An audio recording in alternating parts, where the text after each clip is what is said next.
ଆମ ପ୍ରଗତିବାଦୀ ଦଳ ତରଫରୁ ଏକ ବଡ଼ ଧରଣର କର୍ମୀ ସମାବେଶ ହେବାକୁ ଯାଉଛି। ଆଉ ସେଇ କର୍ମୀ ସମାବେଶକୁ ଆପଣ ଯିବା ପାଇଁ ରାଓ ବାବୁ ନିଜେ ମୋ ହାତରେ ଖବର ଦେଇଛନ୍ତି। କଣ ତୁ ସେ ରାଓ ବାବୁର ନିର୍ବାଚନ ପ୍ରଚାର କରିବା ପାଇଁ? ଦେଖନ୍ତୁ ବାପା, ଆମ ପ୍ରଗତିବାଦୀ ଦଳ এই ଦେଶ ପରିବର୍ତ୍ତନର ଯୋଉ ସ୍ୱପ୍ନ ଦେଖିଛି ଆଉ ସବୁ ଆଞ୍ଚଳିକ ଦଳମାନଙ୍କୁ ଏକଜୁଟ କରି ଏକଛତ୍ରବାଦ ରାଜନୀତି ବିରୁଦ୍ଧରେ ଯୋଉ ମେଣ୍ଟ ଆରମ୍ଭ କରିଛନ୍ତି, ଏଗୁଡା ତ ଆପଣମାନେ ସ୍ୱାଗତ କରିବା କଥା। ଦଳୀୟ ରାଜନୀତି ଏକଛତ୍ରବାଦ ଶାସନ ବିରୁଦ୍ଧରେ ଲଢେଇ କରିବା ପାଇଁ ତୁ ମେଣ୍ଟ କରିବା ପାଇଁ ଆଗେଇ ଆସୁଛୁ। ଏଇ ଭଙ୍ଗା ଘରଟାରେ ଇଟା କେମିତି ଚଢେଇ ହବ? ତିନି ଭାଇ କେବେ ମେଣ୍ଟ କରିପାରୁନ? ବାପା, ତାର ବାହାଘର ବୟସ ହେଇଗଲାଣି, ପର ଭଳି ହବାକୁ ଅଛି। ତିନି ବସିକି ତା ବାହାଘର ବିଷୟରେ ଟିକେ ମେଣ୍ଟ କରି ଆଲୋଚନା କରିପାରୁନ?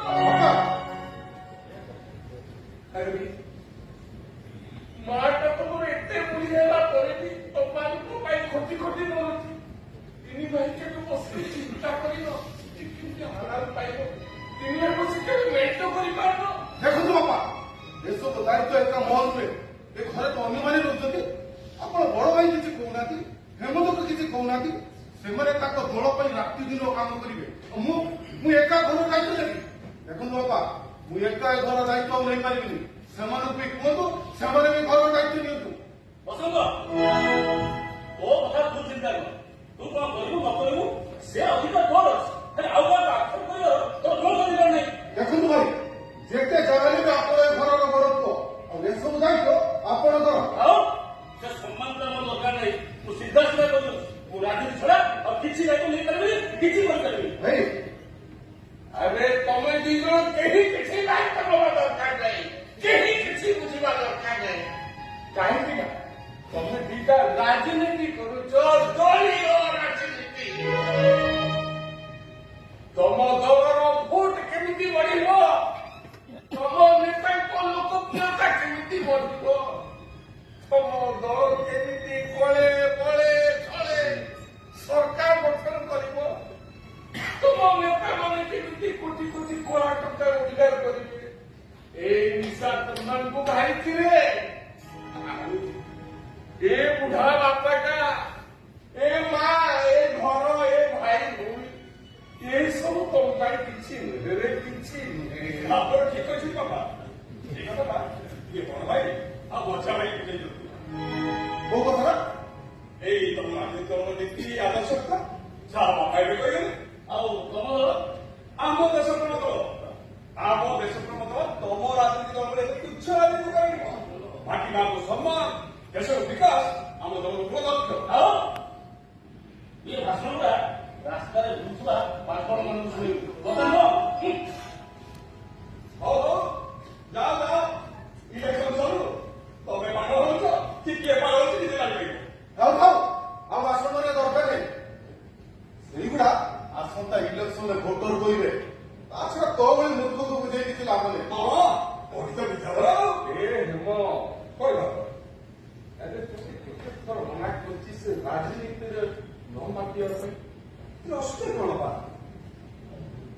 ଆରେ ତୋର ଦି ବଡ ଭାଇ ରାଜନୀତିରେ ମୁଣ୍ଡ ଖେଳେଇ ଏ ଘରର କଣ ସୁବିଧା କରୁଛନ୍ତି କଣ କିଛି ଖବର ରଖିନି। ସେମାନେ ଭୁଲ ଭାବି ଯାଇଛନ୍ତି ବାପା, ସେମାନେ ଭୁଲ ରାଜନୀତି ଯୋଗ ଦେଇଛନ୍ତି। ଆରେ ଯଦି ପାଗଳା ମୁଁ କହେ ସେମାନଙ୍କ ବାଟ ଭୁଲ, ତୋ ବାଟ ଭୁଲ, ଏଠି ସବୁ ଭୁଲ। ମୁଁ କହିବି ଆପଣ ବି ଭୁଲ, ଆଉ ଆପଣ ଗାନ୍ଧୀ ଗୁଡାକ ମହା ଭୁଲ। ଯୋଉ ଗାନ୍ଧୀ ବାପ ଏ ଦେଶକୁ ସ୍ୱାଧୀନତା ଆଣିଦେଲେ, ଦେଶର ଏକତା ଅଖଣ୍ଡତା ପାଇଁ ଯିଏ ନିଜ ଜୀବନ ଦେଇଦେଲେ, ତାଙ୍କୁ ଗୋଟେ ତୁ ମହାଭୁଲ କହିବା ପାଇଁ ଟିକେ ଖରାପ ଲାଗିଲା। ହଁ ମୁଁ କହୁଛି, ଭୁଲଟାକୁ ଭୁଲ ଲୋକେ ଠିକ କରିଦେଇଛନ୍ତି। ଆପଣଙ୍କର ଏ ମହାତ୍ମା ଦେଶର ଏକତା ଅଖଣ୍ଡତା ପାଇଁ ଲଢେଇ କରୁଥିଲେ ନା ଗୋଟିଏ ନିର୍ଦ୍ଦିଷ୍ଟ ସମ୍ପ୍ରଦାୟକୁ ଖୁସି କରିବା ପାଇଁ, ସେଇମାନଙ୍କ ଜିଲ୍ଲାରେ କି ଅଖଣ୍ଡ ଭାରତକୁ ଖଣ୍ଡ ଖଣ୍ଡ କରିବା ପ୍ରୟାସ କରିଥିଲେ। ତୁ କଣ କହୁଛୁ ତୁ ନିଜେ ବୁଝିଛୁ? ମୁଁ ଏ କଥା କହୁନି ବାପା, ଇତିହାସ ସାକ୍ଷୀ ଅଛି।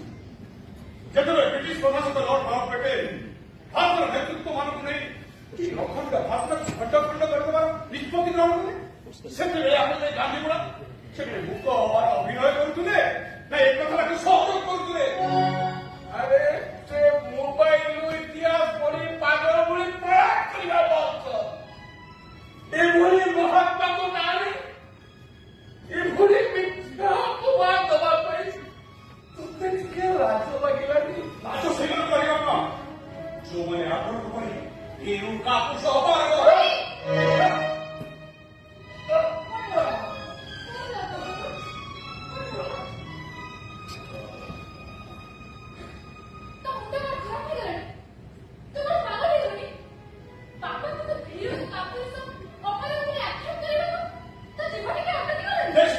ସେମିତି ବାଧ୍ୟତା ପ୍ରସ୍ତୁତ କରିବି ଆପଣଙ୍କ ରାଜନୀତିରେ ଆକ୍ଷେପ କରିବାକୁ ମୁଁ ଆଗେ କରିଦେବି ତା ଛଡା କେହି ଯଦି ମୋ କଥା କିଛି କହିବେ ମୁଁ ମଧ୍ୟ କାହାରି କଥା କିଛି କଥା କହିବି